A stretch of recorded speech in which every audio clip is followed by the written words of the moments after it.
L'actualité internationale est la Syrie où les combats ont gagné pour la première fois la ville de Banias. L'armée a bombardé les quartiers sunnites de cette ville côtière de l'ouest du pays. Alors bonsoir Harold Iman, vous êtes le spécialiste géopolitique de BFM TV.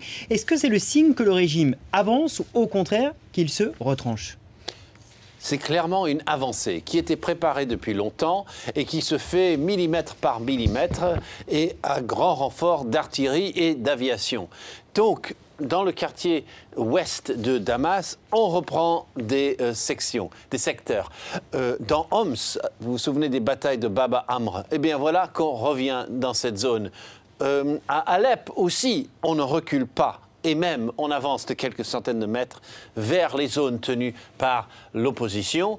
Et enfin, Deir ez-Zor, qui est une ville où une garnison était assiégée, et on comptait les jours avant sa reddition. Eh bien, le régime s'est accroché et il se bat. Et maintenant, à Banias, comme vous le montriez, un quartier sunnite est bombardé. Pourquoi un quartier sunnite?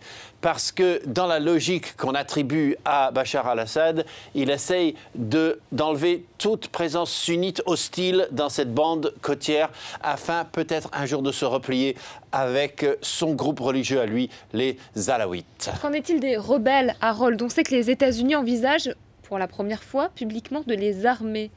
Les armer du bout des lèvres. Car, oui, Chuck Hagel, le secrétaire à la Défense, a dit que l'armement des rebelles était une option, mais il a ajouté « mais il faut des preuves que les armes chimiques sont utilisées, on n'a pas encore assez de preuves ». Et en réalité, de quoi a-t-on peur? Si on donne des armes à ce groupe-là, l'armée syrienne libre, ça va encore. Mais quand il y a les rebelles qui sont groupés sous la bannière d'Al-Qaïda, là, ça ne va pas du tout. Donc voilà ce dont on a peur à Washington, comme à Paris d'ailleurs. Alors Harold, le pape François appelle aujourd'hui à une assistance humanitaire accrue avec l'appui de la communauté internationale pour aider les réfugiés. Quelle est la situation de ces réfugiés ?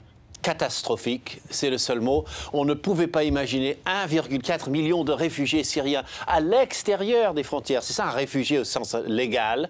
Donc, vous voyez, la Turquie, le Liban 450 000, c'est une personne sur 5 dans la rue au Liban est un réfugié syrien. C'est intenable. Pareil pour la Jordanie, où il y a une ville entière, Zaatari, qui est maintenant totalement composée de réfugiés syriens, avec un petit groupe de médecins militaires français, je dis au passage. En Irak, 130 000. Tout ceci est complètement intenable pour les pays autour qui ne cessent d'appeler à plus d'aide internationale. Et puis, à l'intérieur même de la Syrie, il y a 4 millions de personnes qui ont quitté leur foyer pour fuir les violences. Mais à proprement parler, il n'y a aucun endroit en Syrie où ils sont en sécurité.